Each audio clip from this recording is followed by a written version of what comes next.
നിങ്ങൾ സെർച്ച് ചെയ്യുന്നു പെട്ടെന്ന് നമ്മുടെ കേരളത്തിൽ പല ആൾക്കാർക്കും അയോധ്യ ക്ഷേത്രത്തോടും രാമനോടും ഭയങ്കര സ്നേഹമാണ്. അതിനകത്ത് ഹിന്ദുമത വിശ്വാസികൾ മാത്രമല്ല, മറ്റു മതവിശ്വാസികൾ പോലും അയോധ്യ രാമക്ഷേത്രത്തിന് വേണ്ടി സോഷ്യൽ മീഡിയയിൽ വലിയ കുറിപ്പുകൾ എഴുതാൻ തുടങ്ങിയിട്ടുണ്ട്. അപ്പോൾ സംഭവം എന്താണെന്ന് ഞാൻ പറഞ്ഞുതരാം. അതിനു മുമ്പ് ഞാൻ നോക്കാൻ നേരത്ത് കേരളത്തിലെ പ്രധാനപ്പെട്ട മീഡിയ 2 ദിവസമായിട്ട് അയോധ്യ വിഷയമാണ് ചർച്ച ചെയ്തുകൊണ്ടിരിക്കുന്നത്. അതിനകത്തൊന്ന് ഹാഷ്മി താജ് ഇബ്രാഹിമിൻ്റെ ഒരു കലക്കൻ ഇൻട്രോ ഒക്കെ ഞാൻ കണ്ടായിരുന്നു. പക്ഷേ ഈ അയോധ്യ വിഷയത്തിൽ ചർച്ച ചെയ്യുന്ന പല മാധ്യമപ്രവർത്തകരും മറ്റു ചില വിഷയങ്ങൾ ചർച്ച ചെയ്യുന്നില്ല. അപ്പം മതം, ജാതി വ്യത്യാസമില്ലാതെ എല്ലാവരും, രാഷ്ട്രീയ വ്യത്യാസം എല്ലാവരും അയോധ്യയ്ക്ക് പിന്നിലാവുമ്പോൾ കഴിഞ്ഞ ദിവസം ഞാൻ കണ്ട മറ്റൊരു വാർത്തയുണ്ട് കേട്ടോ. നമ്മുടെ കേരളത്തിൽ നിന്നായിരുന്നു ആ വാർത്ത. ആ വാർത്ത എന്ന് പറഞ്ഞു കഴിഞ്ഞാൽ 14ഓളം കുട്ടികളെ പീഡിപ്പിച്ചു, മലപ്പുറത്ത് മദ്രസ അധ്യാപകൻ പിടിയിൽ. ഏഷ്യാനെറ്റ് ന്യൂസിൽ വന്ന വാർത്തയാണ്. അറസ്റ്റ് ചെയ്തത് ബീഹാറിൽ നിന്നാണ്. അപ്പം ഇതുമായി ബന്ധപ്പെട്ട് നിങ്ങൾ വെറുതെ ഒന്ന് എവിടെയെങ്കിലും ഒന്ന് സെർച്ച് ചെയ്ത് നോക്കിക്കഴിഞ്ഞാൽ ഇല്ല, ട്രെയിൻ പോകുന്ന പോലെ സമാന രീതിയിലുള്ള വാർത്തകൾ നമുക്ക് കാണാം. പ്രകൃതി വിരുദ്ധമായിട്ടുള്ള പല തരത്തിലുള്ള വാർത്തകൾ നമുക്ക് കാണാം. ഇതിനകത്ത് 14ഓളം കുട്ടികളെയാണ്. ഇവിടെ ഒന്നും ഹാഷ്മിയുടെ ഒരു ഇൻട്രോ ഞാൻ എവിടെയും കണ്ടിട്ടില്ല. നമ്മുടെ കേരളത്തിൽ കുട്ടികൾ നേരിടുന്ന പല വിഷയങ്ങളുണ്ട്. വിശ്വസിച്ച് അയക്കുന്നതാണ് രാവിലെ. കുട്ടികൾ നേരിടുന്ന പല പ്രശ്നങ്ങളുണ്ട്. പക്ഷെ അവിടെ ആർക്കും ഹാഷ്മി താജ് ഇബ്രാഹിം ഒരു ദിവസം അതൊരു ചർച്ച ചെയ്യണമെന്ന് തോന്നുന്നില്ല, ഒരു ഇൻട്രോ പറയണമെന്ന് തോന്നുന്നില്ല. എല്ലാവരും ഇപ്പോൾ അയോധ്യയ്ക്ക് വേണ്ടിയില്ല. ഈ അയോധ്യയിൽ എന്താ നടന്നുകൊണ്ടിരിക്കുന്നത് കൂടി ഞാൻ പറഞ്ഞുതരാം. ഈ കേരളത്തിലെ മീഡിയ 2 ദിവസമായിട്ട് അതിൻ്റെ പിന്നിലെ ചർച്ചയാണ്. അത് ചെറുതായിട്ട് ഞാൻ പറഞ്ഞുതരാം. അയോധ്യ രാമക്ഷേത്രത്തിലെ കോടികളുടെ സാമ്പത്തിക തട്ടിപ്പിലും സംഭാവന ക്രമക്കേടിലും പ്രധാനമന്ത്രിയുടെ ഓഫീസ് ഇടപെടുകയും റിപ്പോർട്ട് തേടുകയും ചെയ്തു. ഉത്തർപ്രദേശ് സർക്കാർ നിയോഗിച്ച പ്രത്യേക അന്വേഷണ സംഘത്തിൽ SIT പ്രാഥമിക റിപ്പോർട്ട് യോഗി ആദിത്യനാഥ് പ്രധാനമന്ത്രിക്ക് കൈമാറിയിട്ടുണ്ട്. തട്ടിപ്പുമായി ബന്ധപ്പെട്ട് 8 പേരെ പോലീസ് അറസ്റ്റ് ചെയ്തിട്ടുണ്ട്. പ്രധാന വിവരങ്ങൾ: അറസ്റ്റും അന്വേഷണവും. ക്ഷേത്രത്തിലെ വഴിപാടുകളും സംഭാവനകളും കാണാതായ സംഭവത്തിൽ കേസ്. ട്രസ്റ്റിലെ ജീവനക്കാരുൾപ്പെടെ 8 പേരെ അയോധ്യ പോലീസ് അറസ്റ്റ് ചെയ്തിട്ടുണ്ട്. അപ്പം ട്രസ്റ്റുമായി ബന്ധപ്പെട്ട് നിൽക്കുന്ന 8 ജീവനക്കാരാണ് ഈ തട്ടിപ്പ് നടത്തിയിരിക്കുന്നത്. ഇവർക്കെതിരെ അവിടെ നടപടി എടുത്തിട്ടുണ്ട്.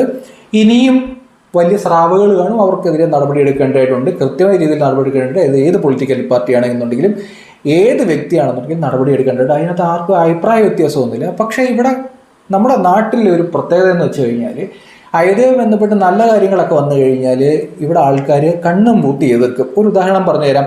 കുറച്ച് നാളുകൾക്ക് മുമ്പ് അയോധ്യയിൽ പ്രതിഷ്ഠ നടക്കുന്നുണ്ടായിരുന്നു. കോടതി വിധി പ്രകാരം അവിടെ അമ്പലം വരുന്നു. അതുമായി ബന്ധപ്പെട്ടൊരു പ്രതിഷ്ഠ വരുന്നു. നിയമപരമായിട്ടുള്ള കാര്യമാണ് ഞാൻ പറയുന്നത്. അതുമായി ബന്ധപ്പെട്ട് നമ്മുടെ KS ചിത്ര ഒരു ആശംസ പറഞ്ഞപ്പോൾ ഈ നാട്ടിൽ എന്തു ബഹളമായിരുന്നു. ഈ അയോധ്യയോടും രാമനോടും ഇത്രയും സ്നേഹം ഉണ്ടായിരുന്ന ഈ കേരളത്തിൽ ചിത്രയെ അനുകൂലിച്ച് എത്ര പേര് വന്നു? ചിത്രയുടെ സ്വാതന്ത്ര്യമാണ് ആശംസ പറയുന്നതെന്ന് ആരും വന്നില്ല. ചിത്രയെ കാണുന്ന ആക്രമിക്കുക ചെയ്തു. പാട്ടുകാർ ചിത്രകാരി പറഞ്ഞു, അന്ന് എവിടെയായിരുന്നു നിങ്ങൾക്ക് അയോധ്യയോടുള്ള സ്നേഹം, ആ ക്ഷേത്രത്തോടുള്ള സ്നേഹം? ഇവിടുത്തെ മാധ്യമങ്ങൾക്ക് അന്ന് ഈ അഭിപ്രായമൊന്നും ഇല്ലായിരുന്നു. ആ ക്ഷേത്രവുമായി ബന്ധപ്പെട്ടൊരു പ്രശ്നം വന്നപ്പോൾ നമ്മുടെ നാട്ടിലെ മാധ്യമങ്ങൾ ഉണരുന്നതാണ് നമ്മളിപ്പോൾ കണ്ടുപിടിക്കും. ഈ വിവാദം കാരണം വേറെ ചില കാര്യങ്ങളും ഉണ്ടായി എന്നുള്ളതാണ് ഞാൻ ശ്രദ്ധിച്ചപ്പം. നമ്മുടെ നാട്ടിൽ വേറെ കുറേ ആൾക്കാർ പറഞ്ഞുകൊണ്ടിരുന്ന കാര്യമുണ്ട്. നരേന്ദ്രമോദി കേന്ദ്രത്തിൽ ഇരിക്കുമ്പോൾ ഖജനാവിലെ കോടികൾ ചിലവാക്കി ഇവിടെ അമ്പലം പണിഞ്ഞു കൂട്ടുന്നു, ക്ഷേത്രം പണിയുന്നു എന്നൊക്കെയാണ്. ഇപ്പോൾ ഇതേ മാധ്യമങ്ങൾ തന്നെ പറയുന്നൊരു കാര്യമുണ്ട്, അവിടെ ഒരു ട്രസ്റ്റ് ഉണ്ടെന്നും ആ ട്രസ്റ്റാണ് ഈ ക്ഷേത്രം കൺട്രോൾ ചെയ്യുന്നതെന്നും സർക്കാരിൻ്റെ ഖജനാവിൽ നിന്നല്ല പണം എത്തുന്നതെന്നും ഈ ട്രസ്റ്റിലാണ് അഴിമതി നടന്നതെന്നാണ് ഇപ്പം പറയുന്നത്. അപ്പോൾ ട്രസ്റ്റ് അവിടെ ഉണ്ടെന്ന് നമ്മുടെ മാധ്യമങ്ങൾക്കറിയാം. പക്ഷേ ഇവരത് പറയില്ലായിരുന്നു. സർക്കാർ കോടികൾ ചിലവാക്കി എന്നൊക്കെ പറഞ്ഞുകൊണ്ട് നമ്മുടെ നാട്ടിലെ മാധ്യമങ്ങൾ വലിയ രീതിയിൽ വാർത്ത കൊടുത്തുകൊണ്ടിരുന്നതാണ്. അപ്പോൾ ട്രസ്റ്റിൻ്റെ കാര്യം പറയാൻ നേരത്ത് എങ്ങനെയാണ് അയോധ്യ രാമക്ഷേത്രം ഉണ്ടായത്? ക്ഷേത്രം നിർമ്മിച്ചത് ഈ നല്ല വിശ്വാസികളായിട്ടുള്ള ഹിന്ദുസാണ്. അവരുടെ പോക്കറ്റിലെ പണം ട്രസ്റ്റിന് സംഭാവന ചെയ്തിട്ടാണ് അവിടെ ഈ ക്ഷേത്രം നമ്മൾ കാണുന്നത്. അതിൽ നിന്നും ചിലർ എന്ത് ചെയ്തു? പണം തട്ടിക്കൊണ്ടുപോയി. അവർക്കെതിരെയാണ് ഇപ്പം നടപടി എടുക്കുന്നതും പ്രതികളാക്കുന്നതും. ഇതാണ് നമ്മുടെ നാട്ടിലെ മാധ്യമങ്ങൾ 2 ദിവസമായിട്ട് ചർച്ച ചെയ്തുകൊണ്ടിരിക്കുന്നത്. പോട്ടെ, കേരളത്തിലേക്ക് വരാം. കേരളത്തിലേക്ക് വന്നു കഴിഞ്ഞാൽ അമ്പലങ്ങളൊക്കെ കൺട്രോൾ ചെയ്യുന്നവരാണ് ദേവസ്വമാണ്. ഈ ദേവസ്വം എന്ന് പറയുന്നത് ഗവൺമെൻറ് അണ്ടറിലാണ്. ഈ ദേവസ്വത്തിൽ നമ്മൾ തിരുവിതാംകൂർ ദേവസ്വത്തിൽ ശബരിമലയിൽ സ്വർണ്ണപ്പാളി ഉൾപ്പെടെ അടിച്ചുകൊണ്ട് പോയല്ലോ. ആരടിച്ചുകൊണ്ട് പോയ? ഇപ്പം ഇവിടെ ഇരുന്നുകൊണ്ട് ഈ വലിയ ഡയലോഗ് അടിക്കുന്ന പല ടീമുമാണ്. അതായത് അയോധ്യ വിഷയത്തിൽ ഇവിടെ പ്രതികരിച്ചുകൊണ്ടിരിക്കുന്നവർ ഈ ശബരിമല സ്വർണം കട്ടുകൊണ്ട് പോയപ്പോൾ എത്ര പേര് പ്രതികരിച്ച്? അവിടുന്ന് ദേവസ്വം ബോർഡിൻ്റെ പ്രസിഡൻ്റ് ആയിരുന്നു. ഇവിടുത്തെ ഇടതുപക്ഷത്തിൻ്റെ നോമിനിയായിട്ട് പ്രസിഡൻ്റായി വന്ന വ്യക്തി. പുള്ളിക്കാരൻ CPM മുൻ MLA ആയിരുന്നു. ഇതുപോലുള്ള ആൾക്കാർ നമ്മുടെ നാട്ടിലെ അമ്പലങ്ങളിൽ നിന്ന് കട്ടുമുടിച്ചുകൊണ്ട് പോയിട്ട് ഒരു നടപടി എടുക്കാതെ ഇപ്പോഴും ആ മനുഷ്യൻ എന്തിനുണ്ട്? പാർട്ടി പ്രവർത്തിച്ചുകൊണ്ടിരിക്കുകയാണ്. ഒരു നടപടി എടുത്തില്ല, പാർട്ടിയിൽ നിന്ന് പോലും പുറത്താക്കിയിട്ടില്ല. അപ്പോൾ അങ്ങനെ ഒരു നാട്ടിലിരുന്നിട്ടാണ് അയോധ്യ എന്ന് പറഞ്ഞ ക്ഷേത്രം, അതൊരു ട്രസ്റ്റാണ്, ഗവൺമെൻറ് അണ്ടറിലല്ല, ട്രസ്റ്റ്. ആ ട്രസ്റ്റിൽ സംഭാവനയുമായി ബന്ധപ്പെട്ടൊരു ക്രമക്കേടിൻ്റെ പേരിൽ ഇവിടെ 2 ദിവസം ചർച്ച ചെയ്യുന്നത്. 2 ദിവസം. അതേസമയം നമ്മുടെ നാട്ടിൽ ഇപ്പോൾ ജാതിമത വ്യത്യാസമില്ലാതെ എല്ലാവരും ഇടപെടുന്നതുകൊണ്ടാണ് ഞാൻ ചോദിക്കുന്നത്. അമ്പലത്തിലെ കിണ്ടിയും മൊന്തയുടെയും കണക്കെടുത്തുകൊണ്ടിരിക്കുന്നത് നമ്മുടെ നാട്ടിൽ കുട്ടികൾക്ക് നേരെ പീഡനം നടക്കുന്നത്. അത് പ്രകൃതിപരമായിട്ടും പ്രകൃതി വിരുദ്ധപരമായിട്ടും ട്രെയിൻ കണക്കിനാണ് വാർത്ത വന്നുകൊണ്ടിരിക്കുന്നത്. ഇവിടെ ഒരു മാധ്യമ പ്രവർത്തകനും രാത്രി ഇരുന്ന് ചർച്ച ചെയ്യേണ്ട, ഇൻട്രോ പറയണ്ട. എന്താ ഇൻട്രോ പറയുന്നത്? 2 ഒരേ ദിവസം വന്ന വാർത്ത. ജീവനുള്ള മനുഷ്യ കുഞ്ഞുങ്ങളെ പറ്റിയാണ് ഞാൻ പറയുന്നത് കേട്ടോ. അതല്ലാതെ അമ്പലത്തിലെ കിണ്ടിയും മൊന്തയെ പറ്റി അല്ല ഞാൻ ഈ പറയുന്നത്. ഇവിടെ ആർക്കും ചർച്ച ചെയ്യേണ്ട. ഇപ്പം അയോധ്യ ക്ഷേത്രവുമായി ബന്ധപ്പെട്ട് വലിയ കുറിപ്പിട്ട പല പ്രൊഫൈലുകളുമുണ്ട്.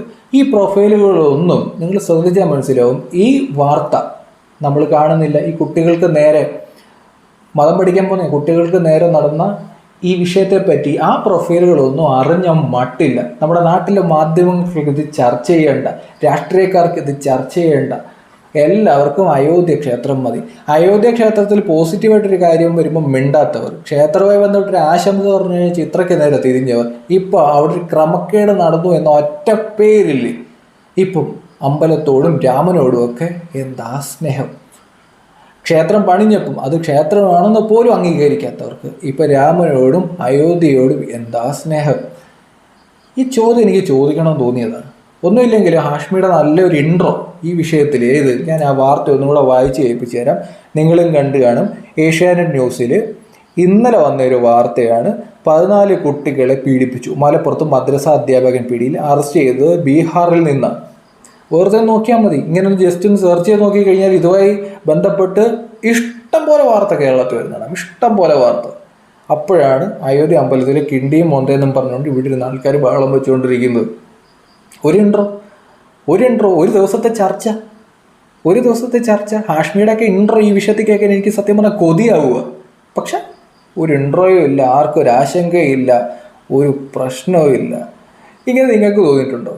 ഞാനിപ്പോഴും പറയാം കേട്ടോ, അയോധ്യ രാമക്ഷേത്രത്തിൽ ഭക്തജനങ്ങളുടെ പണം ഉപയോഗിച്ച് തട്ടിപ്പും വെട്ടിപ്പും നടത്തിയവർക്കെതിരെ നടപടി വേണം. അത് ഭക്തജനങ്ങൾ അവർ ക്ഷേത്രത്തിന് കൊടുത്തതാണ്. അതായത് ഞാനൊരു ഹിന്ദുമത വിശ്വാസിയാണ്, ഞാൻ അമ്പലത്തിന് കൊടുത്തതാണ്, ഒരു ട്രസ്റ്റിന് കൊടുത്തതാണ്. മനസ്സിലായില്ലേ?